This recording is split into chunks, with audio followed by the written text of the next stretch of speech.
Halo Bapak Ibu semua, selamat pagi, selamat siang, selamat malam. Ketemu lagi dengan saya Sumartianto. Pada video kali ini kita akan melanjutkan pembahasan kita tentang bagaimana menyusun RPP dengan benar. Nah, pada part 3 video kali ini fokus kita adalah bagaimana menyusun langkah-langkah pembelajaran agar nyambung dengan tujuan dan asesmen. Selamat mengikuti. Baik Bapak Ibu, seperti yang disampaikan tadi bahwa pada video kali ini kita akan membahas bagaimana menyusun langkah-langkah pembelajaran sebagai lanjutan dari 2 video sebelumnya. Nah, pada video 2 kita juga sudah sampaikan bahas bagaimana desain RPP itu dibuat agar asesmen dan tujuan ini bisa gampang dipastikan atau dicek. Karena itu formatnya sedikit dimodif seperti ini. Jadi komponen 1 adalah tujuan pembelajaran dan rencana asesmen. Kemudian langkah 2-nya adalah langkah-langkah pembelajaran, dan bagian 3-nya adalah diisi dengan lampiran. Biasanya pada RPP sebelumnya itu kan langkah 1 atau bagian 1 tujuan, bagian 2 langkah, dan bagian 3 adalah asesmen. Karena format itu boleh modif, boleh disesuaikan dengan kebutuhan. Nah, untuk memastikan agar soal dan tujuan ini lebih mudah dicek, karena itu pada versi ini RPP-nya dibuat untuk bagian 1 tujuan pembelajaran dan asesmen dijadikan 1, dengan harapan akan segera gampang untuk memastikan bahwa soal ini menanyakan tujuan. Nah, kemudian nanti juga kita akan jelaskan bagaimana melanjutkan tujuan ini dengan kriteria ketercapaian tujuan pembelajaran. Karena dalam kurikulum yang sekarang, asesmen itu bagian dari tujuan. Ketika kita sudah menetapkan tujuan dan soal, maka kita harus menetapkan pula kriteria ketercapaian tujuan pembelajarannya atau KKTP.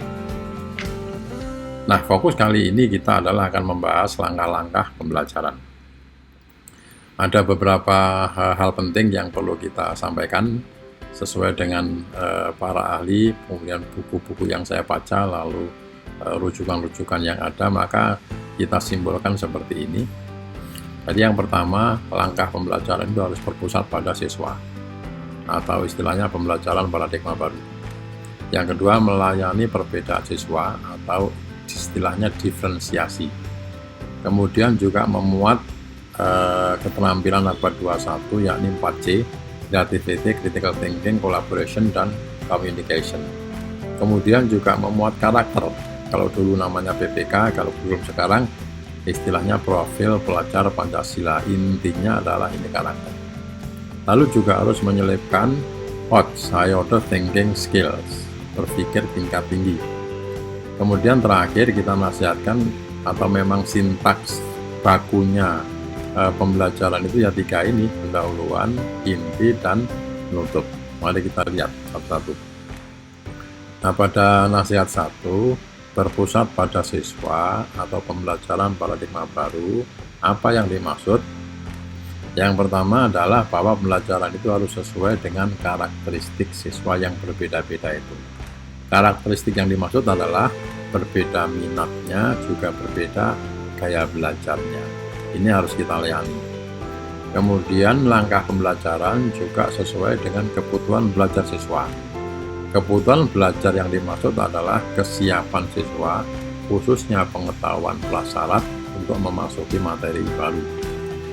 Dalam langkah pembelajaran, kegiatan yang seperti ini biasanya namanya adalah asesmen awal untuk mengetahui kesiapan. Kemudian juga harus melayani perbedaan siswa atau pembelajaran diferensiasi. Nah, apa yang bisa didiferensikan, yang bisa dibedakan? Yang pertama adalah isinya, lalu prosesnya, produknya. Bapak Ibu, pada saat kita melaksanakan asesmen awal untuk mengetahui kesiapan ini, nanti akan ada 3 kelompok. Kelompok siswa yang kurang siap, kelompok siswa yang siap, dan kelompok siswa yang sangat siap. Nah, melihat kelompok siswa yang berbeda itu, maka isi materinya harus kita bedakan sesuai dengan perbedaan kesiapan. Proses pembelajarannya juga harus dibedakan. Kemudian produknya juga harus dibedakan produk ini atau tagihan, atau soalnya atau tesnya. Secara detail diferensiasi akan kita bahas dalam video setelahnya atau selanjutnya. Kali ini kita memberikan gambaran umum saja bahwa anak-anak yang kurang siap dengan anak yang siap dan anak yang sudah sangat siap, itu konten materinya harus dibedakan. Kemudian prosesnya gambarannya seperti ini. Artinya kategori anak yang ini sudah sangat siap, gambarannya ini siap, ini kurang siap. Nah, dalam proses pembelajaran maka bantuan yang kita berikan nggak boleh yang seperti ini, karena ini artinya akan memberikan bantuan yang sama kepada anak yang berbeda-beda. Seharusnya seperti ini. Anak sudah sangat siap, kita biarkan saja karena mereka sudah siap. Jadi kita tinggal motivasi, percepat, kita berikan pengayaan. Nah, anak yang siap ini kita berikan bantuan yang lebih sedikit daripada anak yang kurang siap, sehingga harapannya nanti ketiga perbedaan ini sama-sama akan mencapai tujuannya. Ini gambarannya. Bagaimana produknya, kita bisa berikan gambaran seperti ini. Jadi kalau murid kita berbeda-beda seperti ini, maka guru tidak boleh memberikan tagihan yang sama seperti guru berikut. Ini muridnya berbagai macam binatang, tapi tesnya sama, yakni memanjat pohon, climb that tree. Kalau seperti ini maka ada siswa yang diuntungkan, ada siswa yang dirugikan. Selama ini kita memberikan tes sama kepada semua siswa yang sebetulnya berbeda-beda. Inilah yang nanti akan menjadikan rohnya dari pembelajaran yang berdiferensiasi. Sekali lagi kita akan ikuti di video selanjutnya. Bagaimana yang 4C-nya, ada creativity, creative thinking, collaboration, dan communication. Yang paling sering didiskusikan adalah dua hal ini biasanya, kreativitas dan berpikir kritis, creativity dan critical thinking. Nah, untuk gampangnya membedakan, kreativitas ini apa-apa yang keluar dari kepala anak, dari otak anak, namanya ide sendiri. Sedangkan berpikir kritis adalah apa-apa yang masuk ke otak anak, kemudian anak harus memilah mana yang paling baik, mana yang paling cocok. Nah, untuk memilah itu tentu sudah punya standar yang sendiri berbeda. Anak sudah punya kriterianya untuk bisa menentukan pilihan. Ketika tahap itu namanya berpikir kritis. Jadi ketika anak disuruh memikirkan solusi sebuah permasalahan, berarti berpikir kreatif.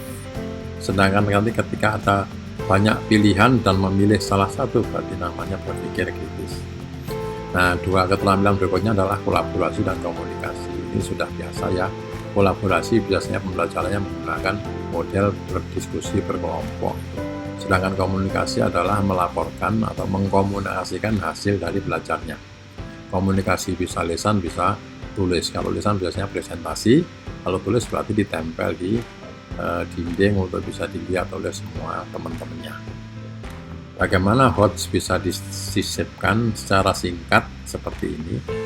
Jadi ketika kita memberikan soal latihan, soal itu tampilannya harus sudah HOTS. Cirinya apa? Ada stimulus atau ada data, baik berupa teks, grafik, tabel, gambar yang akan dianalisis menjadi stimulusnya. Lalu bagaimana pertanyaannya melibatkan proses berpikir yang 4. Kalau kita lihat taksonomi belum pada 3C yang terakhir, yakni C4, C5, C6, inilah yang mendekat atau membantu anak-anak untuk melatih berpikir tingkat tinggi. Ini kan mengevaluasi, menganalisis, mensintesa, kemudian mengevaluasi. Nah, materi karakter atau profil pelajar Pancasila juga harus diselipkan dalam pembelajaran, dalam langkah-langkah pembelajaran. Ada 6 karakter untuk yang profil pelajar Pancasila, antara lain impact dan berakhlak mulia, kebinekaan global, gotong royong, kemandirian, kreatif, dan berkritis. Inilah yang sebetulnya menjadi poin utama dalam pembelajaran kurikulum merdeka, karena endingnya anak-anak harus memiliki kompetensi dan karakter. Nah, karakter yang dimaksud adalah profil pelajar Pancasila. Tentang sintaks yang 3 tahap itu, ada pendahuluan, ada inti, ada penutup. Kita akan berikan saja apa inti atau maksud pentingnya kita laksanakan 3 kegiatan ini. Nah, pada bagian pendahuluan, intinya pertama memotivasi siswa untuk siap belajar. Bapak Ibu, sering terjadi anak-anak belum siap belajar tapi guru sudah langsung menyampaikan materi. Kalau seperti itu maka tidak akan masuk di otak anak. Ditunggu sampai siap. Yang kedua, mereview materi sebelumnya. Apa pentingnya review? Kita berikan gambaran seperti ini. Nah, kalau ini ada 2 pertemuan 1, pertemuan 2. Kalau seperti ini maka tidak nyambung antara pertemuan 1 dan pertemuan 2. Sepertinya materi itu terpisah sama sekali. Yang baik adalah materi 1 dan materi 2 ini disambungkan dulu. Gimana caranya? Melalui kegiatan, misalnya mengerjakan PR. Mengerjakan PR artinya kita mengulang lagi materi sebelumnya sedikit, akhirnya nanti masuk di materi kedua, sehingga ada keterkaitan.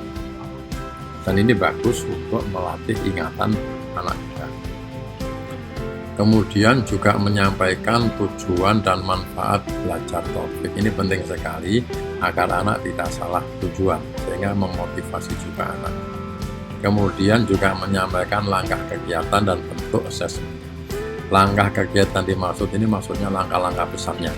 Misalnya disampaikan kepada anak-anak bahwa pada pertemuan kali itu nanti anak-anak akan nonton video, akan diskusi, akan presentasi. Sedangkan asesmennya mungkin bisa disampaikan kepada anak-anak bahwa nanti akhir pembelajaran akan ada tes, atau mungkin ada membuat poster, atau mungkin praktek. Nah, pentingnya memberikan langkah dan asesmen ini juga untuk menyenangkan anak-anak dengan gaya belajar dan kecerdasan berbeda-beda. Jadi anak yang punya kecerdasan linguistik mungkin dia akan senang kalau diajak menulis. Anak yang kecerdasannya adalah misalnya spasial, dia akan senang kalau diajak membuat poster. Nah, dengan begini di awal anak-anak sudah merasa akan terlayani perbedaannya. Bagaimana pada kegiatan inti? Kegiatan inti itu intinya 1, membantu siswa memahami materi informasi. Karena tugas utama guru sebetulnya setiap hari kan memasukkan informasi kepada anak-anak untuk diingat, bukan untuk dilupakan. Nah, bagaimana bisa memahami kemudian diingat itu tuh inti dari kegiatan yang ada di kegiatan ini. Bagaimana kita membantunya supaya anak-anak paham, tentu dengan cara yang berbeda-beda setiap guru. Yang kedua adalah membantu siswa mengingat materi informasi jangka panjang. Jadi setelah anak paham, jangan sampai materi dilupakan, sehingga nanti bisa masuk di memori jangka panjang. Gambarannya seperti ini ya. Jadi misalnya kalau apa-apa guru pada setiap pembelajaran pasti memasukkan informasi kepada otak anak, ke dalam otak anak. Nah, informasi di dalam otak anak itu kalau dibiarkan akan hilang. Jadi kita tidak ingin supaya informasi itu tidak dihilangkan, maka harus dipindah ke tahap kedua dengan integrasi. Artinya pembelajaran diintegrasikan dengan pengalaman anak supaya nanti informasi itu menjadi tidak dihilang atau bahkan tidak dilupakan. Sebab kalau ini dibiarkan masuk di sini itu juga akhirnya lupa, maka diteruskanlah ke kegiatan berikutnya supaya nanti informasi ini menjadi informasi yang masuk di level ingatan jangka panjang. Jadi anak-anak ingat lewat repetisi. Jadi sekali lagi, informasi masuk ke otak jika dibiarkan akan hilang. Harus dipindah ke otak berikutnya. Biasanya namanya ini adalah informasi memori jangka pendek. Di sini informasi sudah masuk di kepala, tapi kalau dibiarkan akan lupa karena akan ketumpuk dengan informasi-informasi yang lain yang baru. Maka supaya tidak dilupakan ini harus di-repeat, harus diulang, harus direview berkali-kali supaya anak menjadi ingat. Nah, makanya mengingat, mereview itu adalah dalam rangka membantu memasukkan informasi ke dalam memori jangka panjang. Nah, yang ketiga adalah memaksimalkan layanan sesuai dengan perbedaan. Beda karakteristiknya dan beda kebutuhan belajarnya seperti yang disampaikan di slide sebelumnya tadi.